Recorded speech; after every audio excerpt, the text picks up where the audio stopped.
next guest is one of our recurring favorites. Please welcome back to the show real estate expert, Frederick Remick. There he is.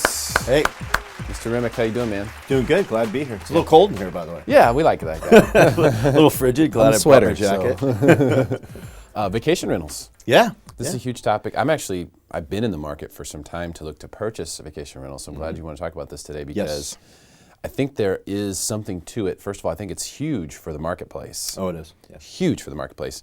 But we'll talk about whether that's a good thing or a bad thing.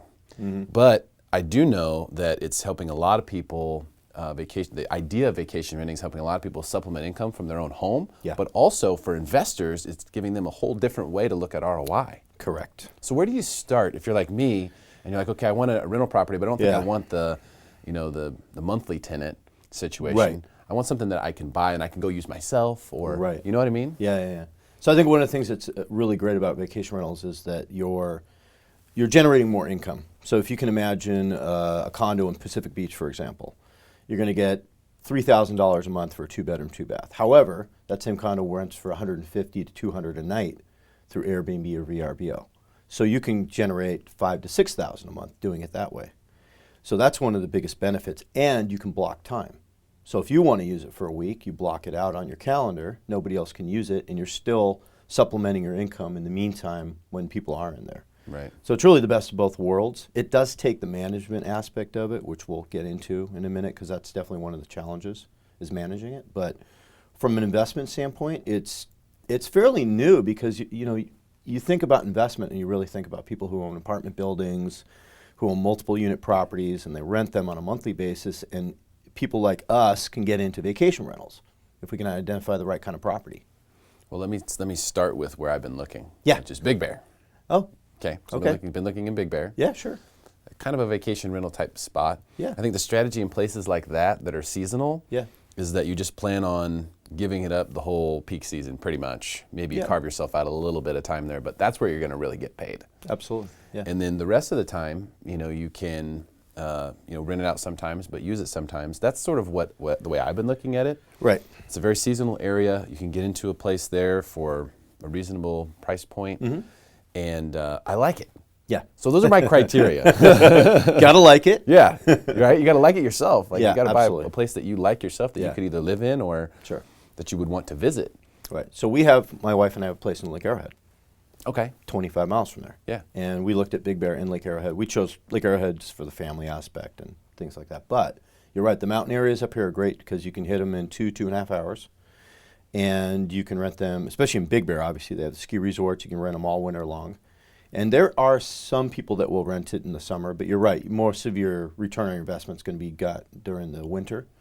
And then you can use it anytime you want, though, which is the beauty of it. And it's you can imagine, too, if you can go midweek, for example. If you have the kind of schedule that allows that, that means you can rent all the weekends, which are your peak time, and you can go up during the week and still go skiing and snowboarding, and it more than pays for itself. Right, it should. Yeah. That's the idea. So, Absolutely. but there's got to be some sort of method, I imagine, to the best practice for figuring this out. As far as, all right, how much does the place cost? How do I figure out how much I can rent it for? Right. How do I know or have any idea what my vacancy rate is going to be? Yep. How do you start to piece all that stuff together? The research is really important. Anytime you identify any area, whether it's, let's say you decide, I go to Park City all the time. Let's say it's even further away. Mammoth is another area. Yeah. Or summer vacation areas like Maui or winter Palm Springs. What you want to do is you want to look at what your competition is. That's really the best way to do your research. So what kind of place am I buying, and start looking on Airbnb, start looking on VRBO, because you can actually track what the booking is. So you can see how much certain places are booking out at. 80% occupancy, let's say, would be great. And you can also look at the price points, because what you'll find is that, especially like in Big Bear, so if you look at something that's, say, a cabin type of environment, and it's $200 a night, but during the winter it's renting out 90% occupancy, well, you look at the one that's $250, now it's at 60% occupancy. That gives you a good idea where you need to price your place at, and you can kind of work backwards. I see. And that's really important, because you don't want to just buy something blind and then go up there and there's no there's no customer base, because either you projected incorrectly, or there's no demand.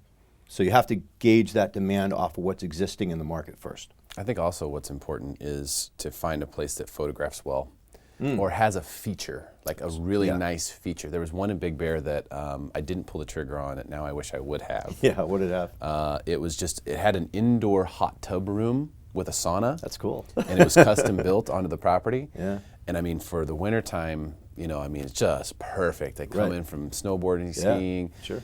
And you don't have to go outside to get in a hot tub like you do in most of the places Right. there. Yeah. Which is kind of a frigid moment. Yeah, it is. Or getting out. Yeah, getting out, it's the same thing at work. Yeah. So, to have that indoor hot, just think about how well that would picture. Absolutely. And how well you could sell that, use that as a selling point to make sure you're always booked. Yeah. So I think you got to try to find something that you can market too. Sure. That's Exactly what you're talking about. Talking about marketing. So you want it to be able to, marketing is all about telling a story. So when you look at a place, you got to figure out what your demographic is, who's going to be there, and then what is the story that you're telling when you market it. So you're absolutely right. And amenities are huge. So up in the mountains, it would be a fireplace, a hot tub like you talked about, some outdoor space in case you're going to rent it during the summer so people have some place to grill and hang out in the, hopefully the woods, depending on what your environment you're in is. And then you go to, aesthetics and size and things like that. But amenities are key with marketing, no question about it. Yeah, you got to have something you can point to. Yeah, you can think about a tagline, right? It's a large, modern cabin, close to lake. Indoor hot tub. Yeah, exactly. Indoor hot tub, exactly. Indoor hot tub, that's all mine I love say. that, by the way. Indoor hot tub, that's it. Yeah, exactly. Exactly, yeah.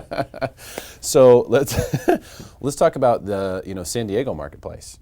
Because there are a lot of people who are doing vacation rentals now. I question some of it. I mean, because it used to be like, okay, vacation rentals, it's a coastal thing. Right. Right? That's where people want to be. But now you got people like in North Park, they're buying houses and they're vacation renting them. Yeah. Because North Park is a destination, Hillcrest is a destination. So you're seeing vacation rentals pop up all over San Diego County. Oh, yeah. And I'm just wondering, is that a good idea? Are there places that it's a smarter move than others as an investor to look to buy one? Yeah, I mean, I wouldn't be in way out in East County unless you're going to do event type of rentals. For example, let's say if you're going to buy a big property out in Lakeside or El Cajon, it's got to have the ability to have like a wedding, for example, right? Because who's going to go spend 2 weeks in El Cajon in the middle of the summer? Very unlikely.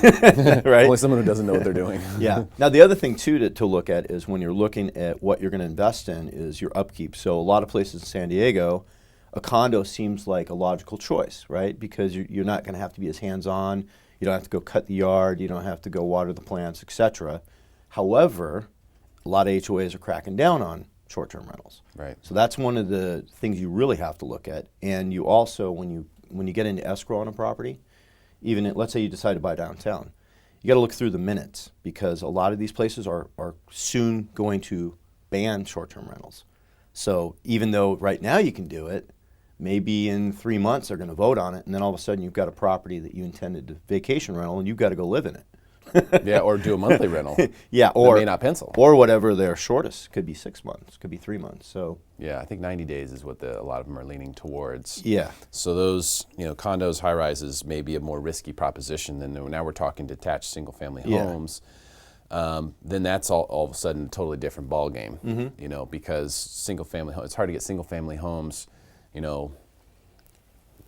west of the 15, for under 600,000. I mean, true, they're there. Yeah. But are they vacation rental worthy? I'll tell you, there's also someone that I've been talking to recently a lot who is interested in our reality show, and her goal was to sell the place she's in, and she wanted to buy a place that she could then turn into a vacation property. Okay. Now her budget was like $400,000. Okay. And so I'm telling you, I was just like, well, I just don't know where you're going to find something. Right.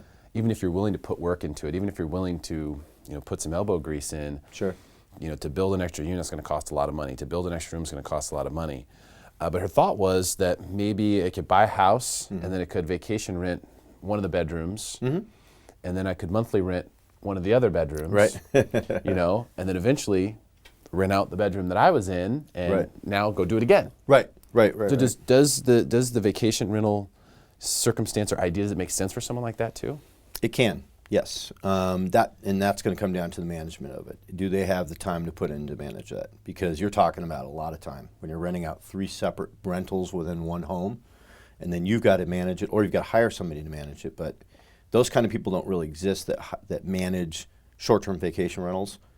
Most property managers are monthly rental people, unless you go down to, say, Mission Beach. Then you'll find some vacation rental property managers, but they're not cheap. Yeah, they aren't. So you're talking about 15% generally on all your revenue. So you can just take that right off the top. If you do have the time to put into it, sure, it could work. Yeah. Okay.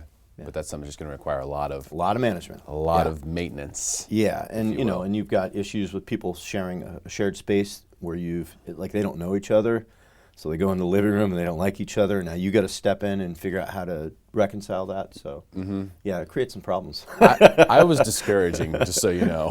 I didn't think it was a good idea. Yeah. Because, I mean, I understand the concept of wanting, because back home where I'm from in Missouri, that's what everybody does. You buy a duplex, you live in one side, rent out the other. Sure. And eventually you rent out your side, you buy the next duplex. Right, yeah. And that's just what you do. Yeah. We don't really have that option here in San Diego. And she sort of wants to create that reality for herself. Yeah. And you can go and you can buy a duplex, but you're probably looking at $700,000 or $800,000. Yeah, absolutely. If it's in at all a desirable area. Yeah.